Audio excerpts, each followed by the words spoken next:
Hello, in this interview, Peter, co-founder of Occuland Inc., will present its Society, a rising startup in the virtual real estate field. We'll talk about their products, but also about their very pragmatic vision of virtual real estate. It's the opportunity to talk about high prices, mass adoption, content creators, interoperability, business models, community, and creativity. It's really an inspiring interview with lots of value for all landowners, tenants, and 3D designers. Welcome to VRE News, Education, Tips, and Reviews about virtual real estate. This is not financial advice. You can find a link to the written version of this interview in the description below. Let's dive in. Okay, great. So for us, the way I present it, we're like kind of think of like Airbnb, but for the metaverse. Where we provide a platform for people to uh, lease and rent their virtual land, um, and then they can develop it into an experience that meets their needs as long as they need. Um, the reason behind what we're doing is uh, we started to get into virtual land, but it was really expensive. I think the prices have dropped since the time we first started looking into it. But at the time, the prices were skyrocketing. I think just for one plot in Decentraland, for example, was over 12,000 US dollars, and same for the Sandbox wasn't that far behind, and same with some of these other of the big four, like Somnium Space, Crypto Voxels, and exactly. So with it being so expensive and without having the technical ability to necessarily develop it, um, as well as having this finite amount where you couldn't just go and create more land per se, like it was limited to this amount of parcels in this platform. It kind of all went, or for us, we figured that eventually these are all going to get bought out. And so everybody's going to be, these parcels are going to be owned. It's not going to be empty vacant lots. They're just going to be owned, and they're either going to be flipped or they're going to be rented. And so that's where we thought, it's still very early, but we wanted to create a platform or a marketplace that could help people kind of find all of their virtual real estate transactions or deals in one place. Okay. And so that's what we came up with, is a solution that we're working on to kind of simplify the process, so you don't have to go into each individual platforms in the metaverse. You can kind of just manage all of your property or real estate in one place, so you can manage and monetize it through our platform. And we just wanted to make it easier for brands, and especially for people that are not crypto native.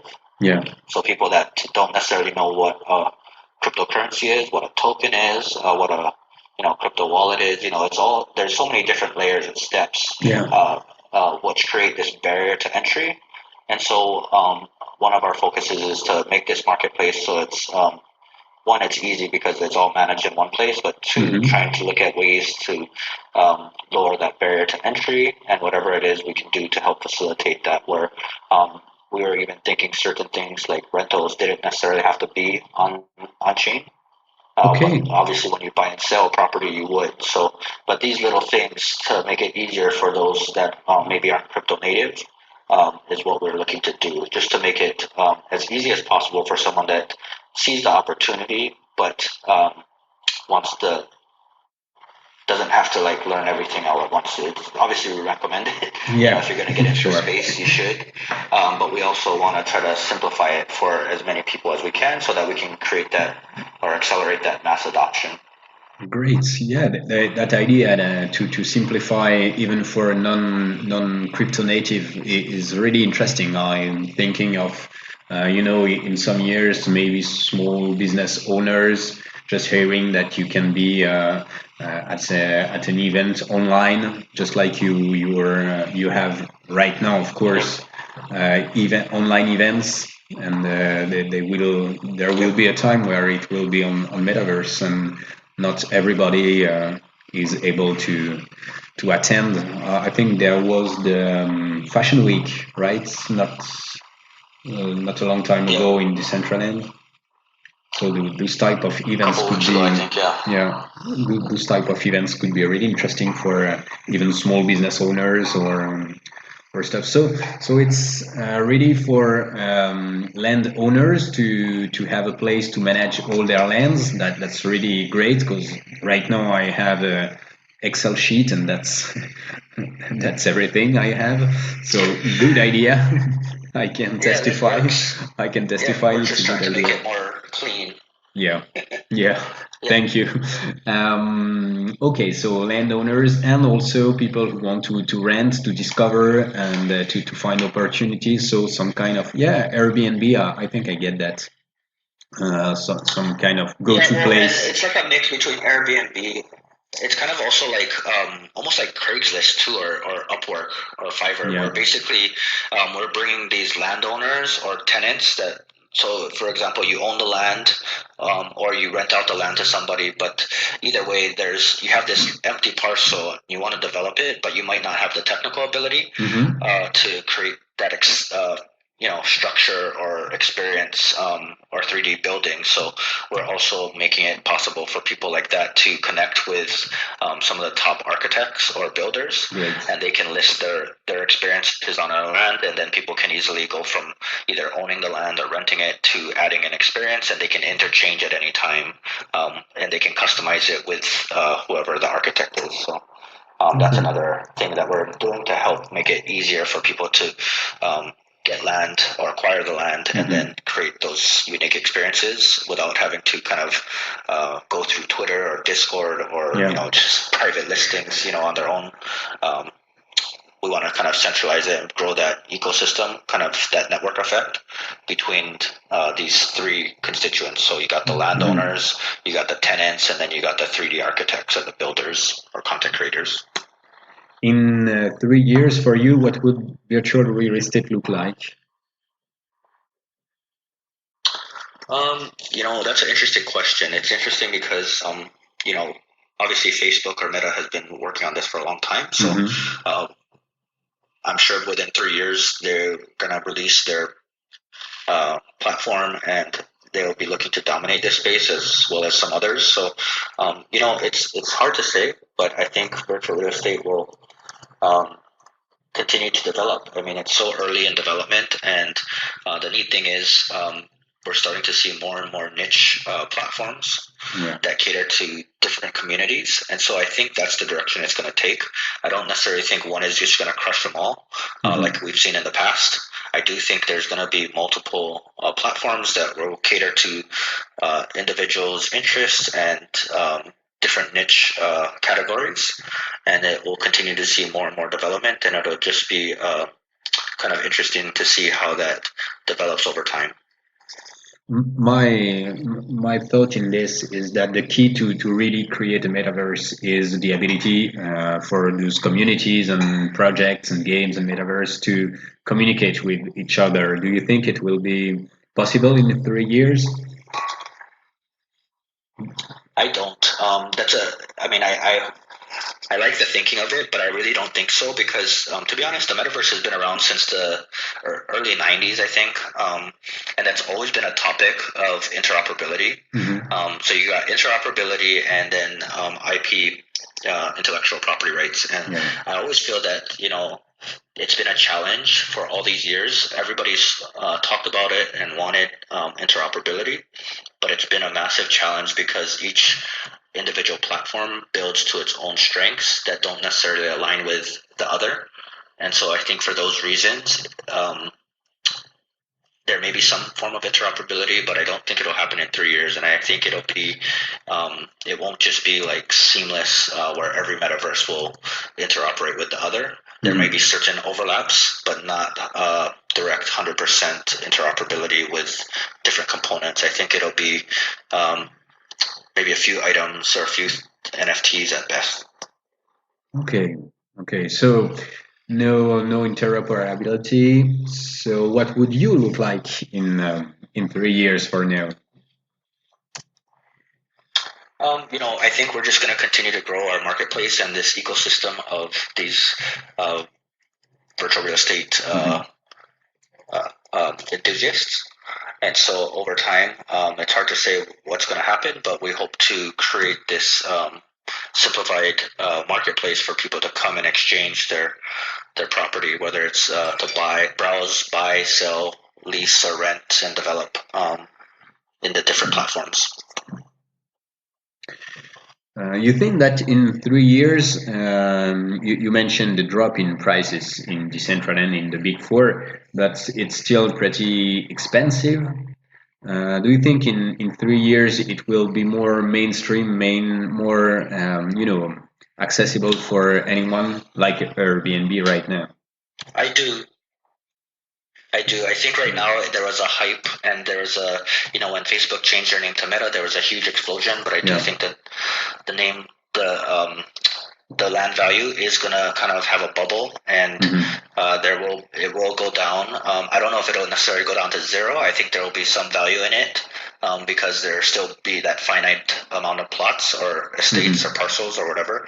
But that being said, I do think it will be much less. It won't. I think these barriers are too high. If they want mass adoption, which I think, you want as much foot traffic and as much participation or daily active users as possible.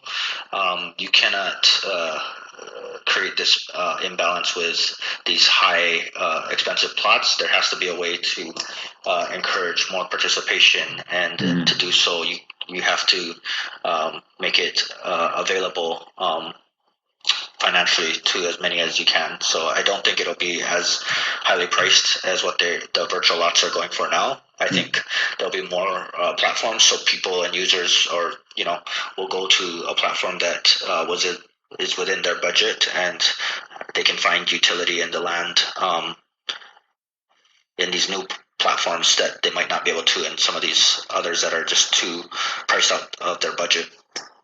That's a good point and a good question about utility. Of course, we don't really ask this question for physical real estates, because we all have to have a place to live, and maybe office to for our workers, and so to you, what's the difference between physical real estate and virtual real estate?